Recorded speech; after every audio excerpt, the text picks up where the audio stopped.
Reminiscence stars Hugh Jackman as Nick Bannister, a private investigator of the mind who navigates the alluring world of the past when his life is changed by new client May, played by Rebecca Ferguson. A simple case becomes an obsession after she disappears, and he fights to learn the truth about her. This is written and directed by Westworld co-creator Lisa Joy, and this sees her exploring some familiar territory, as, like the show, this is a moody techno-noir with an existential edge to it, and it clearly swings for the fences with its narrative ambitions. Now, I don't think it quite reaches the heights it was hoping to reach, but I noticed it received plenty of negative reviews where people seem to borderline hate it. And while I can understand where people's issues with this come from, I still don't think it's worthy of flat-out hatred, and I actually think it does more right than wrong. For one thing, Hugh Jackman is, as always, fantastic, bringing out the obsession of Bannister as he goes looking for May. And he's so passionate in his delivery that he hooks us in almost instantly and gets us to be just as engrossed in this mystery as he is. And there's a nice supporting cast to round things out, with Rebecca Ferguson doing a solid job as May, while Cliff Curtis does fine enough as the villain, though it's Standaway Newton who gave probably my favorite performance as Bannister's partner Watts, who's also his most trusted confidant and attempts to keep him in check.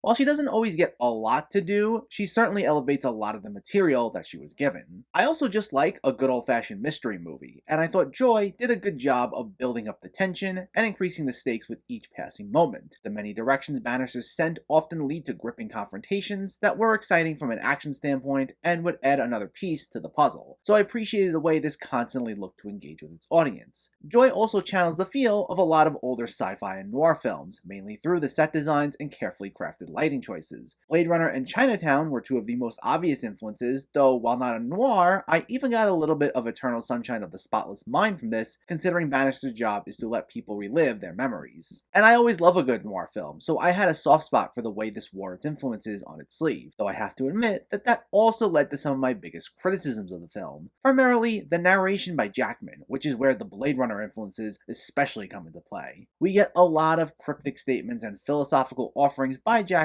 where he brings up romance and how far we would go for others, among many other things. But I found a lot of these statements to be really hokey, and I just saw them as the film's attempts to sound more intriguing than it actually is. We get a number of questions raised that didn't add to the story whatsoever, and they just felt like fluff more than anything. I also found the film's tone to be way too overdramatic at times.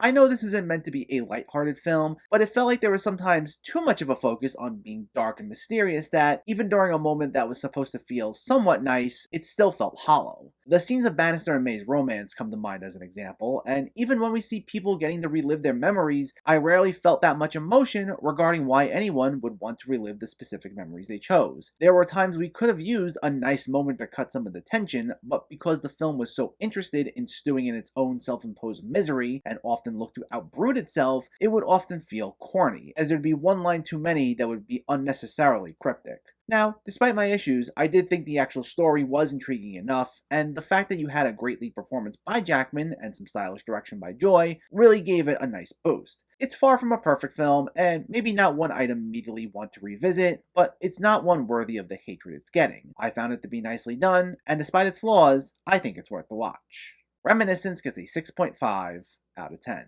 So let me know, did you see Reminiscence, or are you planning to see it, and what were your thoughts? Did you think this was truly that bad, or do you find this to be unfairly criticized? Let me know in the comments below so we can discuss. Also, if you enjoyed this video, please like it and share it, and for more movie reviews and film discussion, please make sure to hit that subscribe button to stay updated. Thanks for watching everyone, and keep having fun with film.